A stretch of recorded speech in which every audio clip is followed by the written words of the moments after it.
This video contains homosexual content. You have been warned. Open Door, a John Locke fanfiction by Nightmare Kisser. Spending a lot of time just staring at this note right now. He knows he shouldn't be looking, except it's a bit difficult to turn away and walk down the hall when it's so obvious and fascinating and there, almost like an invitation. Sherlock has never put a label on his sexuality. Why bother? Sex includes relationships, because one-night stands are pointless and messy, and both happen to be things that don't coincide with Sherlock's line of work, nor his general nature. Sex is science and human behaviour to him, nothing more. He has always been very clinical about it, and never cared to have it.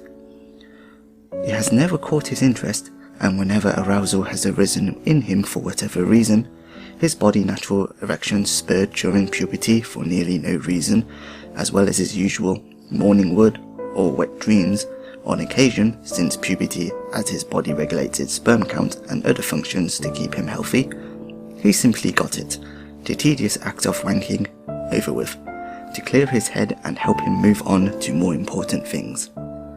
But this is, well, entirely separate. This is a genuine intrigue in sex, and this goes without saying that it crosses some sort of boundary beyond the realm of privacy and libido, because he had not foreseen this, and now that it's happening, Sherlock can't help himself. He watches, fascinated, through the crack in John's bedroom door, not fully locked or closed, presumably, because he hadn't thought Sherlock would be home, and certainly didn't hear him come in. He watches with the spark of interest regular porn addicts must feel. Anticipation, sharp twists, and churns and jolt of arousal thrumming through him, shooting to his groin, the pooling of heat as blood fill his erectile tissue. His tongue automatically flick out to lick at suddenly parched lips. John has one hand, his right, braced against his door, his trousers in a puddle around his ankles, his knees on the floor and spread wide.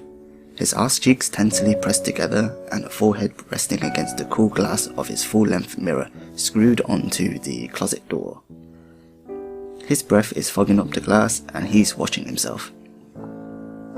He's stroking at intervals of slow and quick, fully fisting his prick on the quick bursts, left palm wiping and clenching in a circular motion at the top before sliding down along his shaft. Then he holds himself, thumb tenderly stroking, fingers pulling back his foreskin to thumb over his naked member, and his hands are slicked with a kind of lubricant, lotion, or something John bothered to buy. Sherlock can't tell from this distance, can't smell anything distinct in the air, and as John touches himself, little breathy moans emit from his mouth, tumbling down and falling against the mirror almost visibly, all by the way his shoulders slack as he makes them. And this angle is ideal for Sherlock, really, because the mirror enables him to see what John is doing, while he still gets a perfect view of John's back and rear. It's all smooth angles, apart from the scar on his shoulder, but even that is something wonderful to behold. John is moderately fit for his age, given all the running around he does with Sherlock, and it's very challenging not to find him attractive, because while Sherlock has always found something to admire about John's personality and readable, ever-shifting face, he has never been able to see beyond John's tacky jumpers, because John has always been so careful to wear clothes when he's around Sherlock. But without them, Sherlock finally sees what he's been missing, what's been within arm's reach all along, and it's glorious.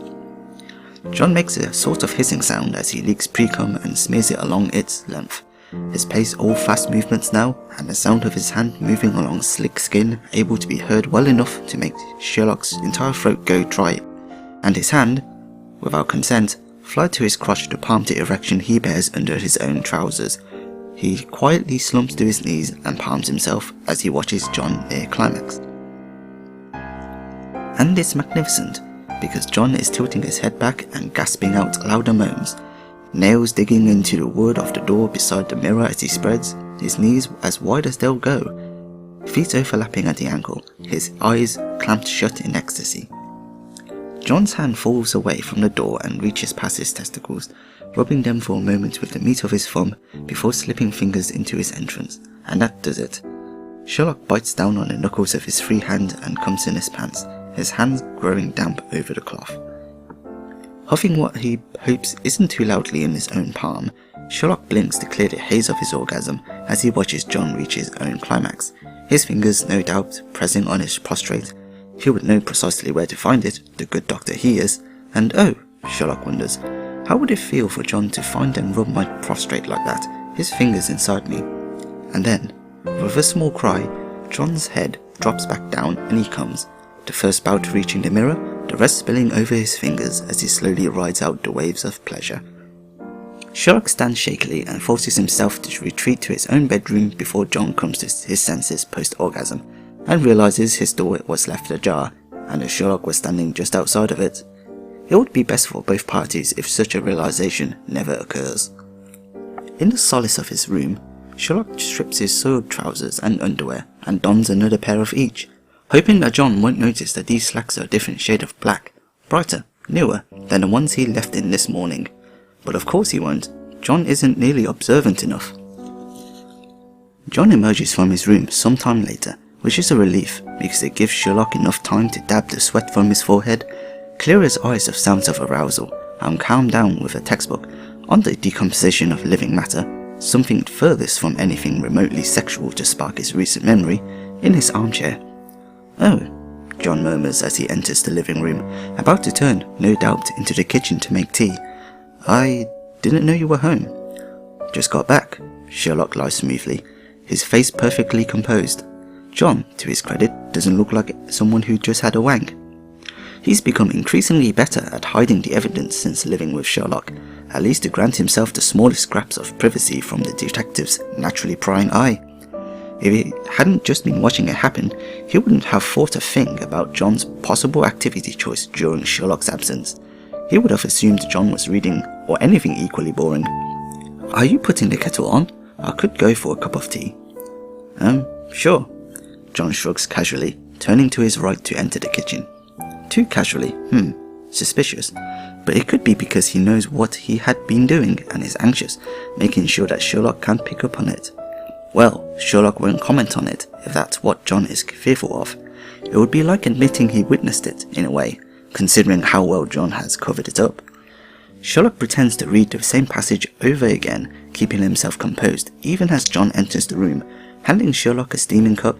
Sherlock takes it, quickly, to avoid making physical contact with the same hand, John's right, that had slipped into John's anus and pressed his prostrate, washed thoroughly, smelling strongly of the hand soap. Come to think of it, perhaps too well covered up then. And he tries, too, not to glance at John's other hand, his left, knowing that moments ago it had been firmly gripping his prick. However, in his haste, Sherlock jostles his cup, making scalding hot liquid spill over his hand as he moves to set it onto the table beside him. He yelps and waves his hand about angrily. Damn it, Sherlock, I always tell you not to rush everything.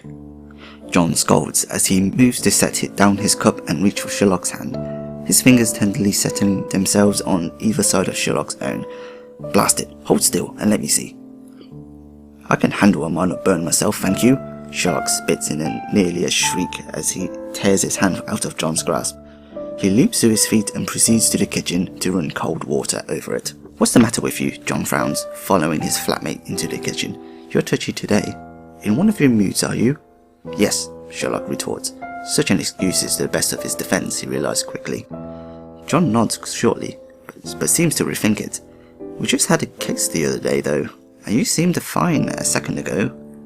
He can't very well say, I don't want you touching me because now the very thought of coming into skin-on-skin contact with you makes my pulse jump and filthy images come to mind, despite how true it is. Sherlock is blunt, and often lacks tact, but he only is when it embarrasses or exposes others, not himself. Fine. Be in a piss-poor mood and see if I care. I'm going to sip my tea and watch telly. And he turns away from the running sink and Sherlock. He seems utterly unfazed. Sherlock shuts off the water and drops his hand to the ledge of the kitchen sink, sighing loudly. This is new for him. He can't wrap his mind around his sudden sexual intrigue involving John, and he was foolish to think he could return to normal today, after having witnessed such a private, erotic moment. I'll be in my room, he announces flatly as he returns away from the living room and dries his hand on his trousers. Sherlock has always been fantastic at playing cat and mouse with criminals, but when it comes to relationships, the concept always seems pointless. But now, he sees, he has been possibly playing a rather unintentional game of it with John the second he chose to pause by John's door and watch him masturbate.